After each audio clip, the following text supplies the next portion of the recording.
Hey, welcome back to Clay Nelson Life Balance Hour. We were just listening to B.B. King and rocking around the studio. Ooh, yeah. Let me tell you, that guy is absolutely phenomenal. Now, before we went on the break, we were talking about, the listening and who's responsible in communication for that which is communicated and that which is heard. And we decided it was the speaker. The speaker is always responsible for what is said being heard in the way that the speaker wanted it to be, learned or heard.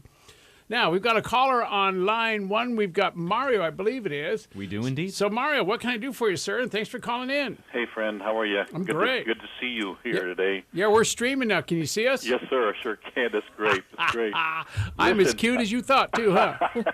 Yes, sir. I know better than that. But listen, I, as someone with lots of kids that are many times introverts, I've got a young man, a son that is just so unbelievably quiet most of the time. Yeah.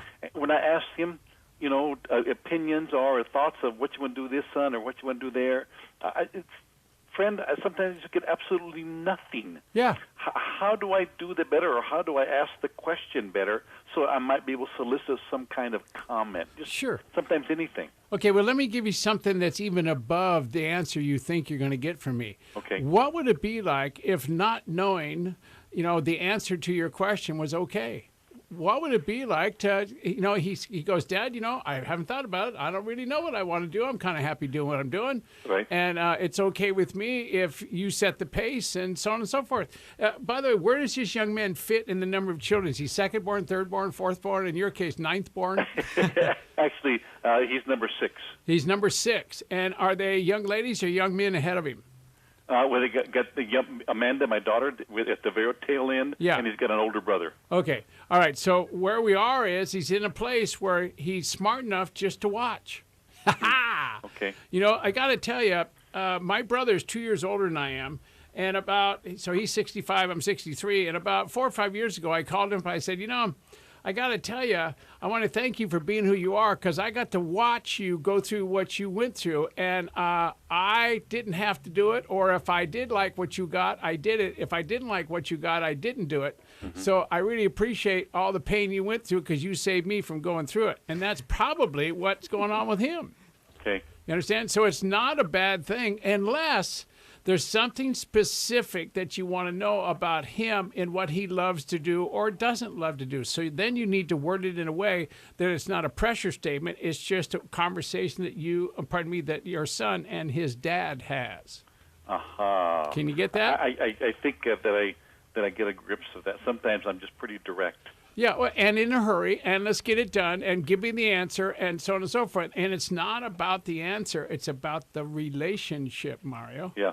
Can you hear that? Yes, sir. Because times keep going faster. Internet is happening everywhere. Pressures everywhere. This whole show is all about listening. Listening to what? Most of the world is one big block of static. Mm-hmm.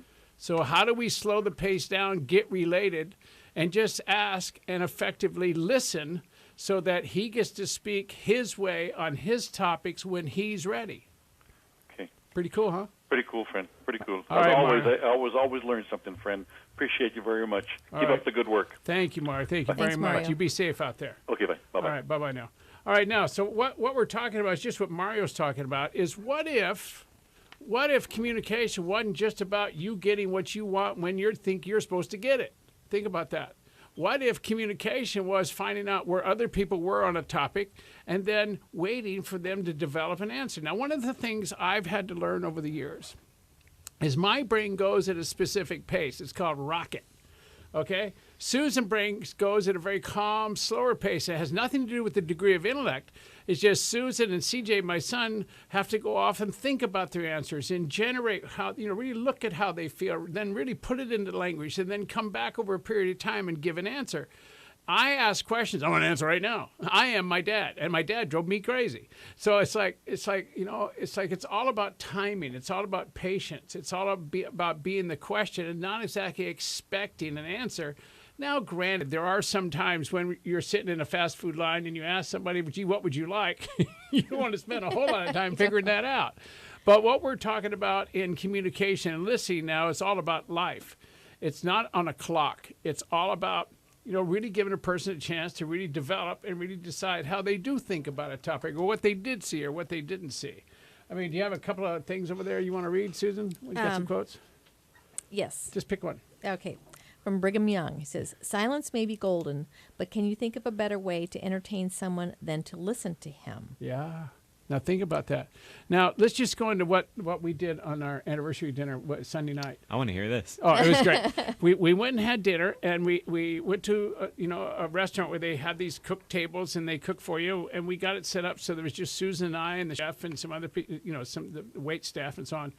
And I just started listening to Susan. I didn't look at other people. I didn't drink any alcohol. I didn't, chew my food while she was talking or anything else. The whole time I was 1,000% present to her. And the more she got into it, the more she noticed I was really 1,000% present, right? Yes. The more she started talking. And do you know that she told me where she wants to retire, what kind of log cabin she wants to live in, where it's going to be, where it's going to be, the layout of the log cabin, where the mud room is, where the fireplace is, where our bedroom is, what the deck looks like, and quite frankly, how I'm going to communicate because she knows I'm never going to retire. She's got it all worked out. Now, I've been with Susan now for 30 years. Did you know until last Sunday night, I didn't know she had this all worked out. That's so great. I mean, what a gift. Yeah. What a complete gift. I now have a future. What a boom. Isn't that good? And it's going to be completed in 2 years. That's just a little... Okay. I didn't know about that one. Wow. Apparently she's a contractor also. Yeah. All right. So all I'm saying is that I tell you, the gifts of listening is phenomenal. You want to know about your kids? Ask your kids, hey, how's it going? And then just sit and wait. And listen. And listen. And just get what they have to say. You want to ask your wife, how are you doing? Fine is not the good answer. Fine is okay if you don't want to take the time to, be in the conversation. It's like, how are you? I feel this way. I want this. I wish I had that. I don't want to do that anymore. Susan and I this morning had a conversation about, maybe we need to slow our pace down. So we got my staff together, Susan together, and I'm now working 4 days a week. I don't work on Friday anymore. It happened just now. Now, what came up out of that conversation is, what am I going to do with no work on Friday? How do I manage that? And Susan goes, I know. I said, okay, contribute. Let's Here's get it done. the toilet cleaner, Clay. Really, I get to be the gardener. Isn't that great? So, there's all kinds of great things going on in the world when you really listen to what's going on. Have you ever gone out into nature and just sat down and listened to nature? Have you ever gone and just listened to birds? Have you gone and really listened to a waterfall? Have you gone and really listened to what's going on around you? Have you gone out and just sat in your front yard and watched what's going on and listened to what's going on in your front yard? I mean, it is great. Nobody does this, though. We're all busy surviving. And we get so busy surviving, we lose contact with the people and the environments that we love the most and that we work so hard to get up next to. We get up next to it that we don't hear. And it's got to stop. We've got to start getting what's really powerful in our worlds. And what's really powerful is relationship to another human being, relationship to the people we love the most, relationship to nature, relationship to responsibility for others, relationship as you get older for growing the youth, relationship to who we are around teaching, relationship to full and complete communication. And yeah, relationship to ourselves. Oh, thank you. And relationship to ourselves, right? That's what I'm intrigued by. I have an email about that when we get back. Okay, good. An Argentine proverb says, who speaks sows, who listens reaps. Yeah. It's like who listens really gets it all. All right, I've got to go on a break now. You're listening to Clay Nelson Life Balance Hour. You're listening to The Art of Listening. When you get back, we're going to talk about the real art of listening. So get on back here. Keep listening. It's good practice. Yeah.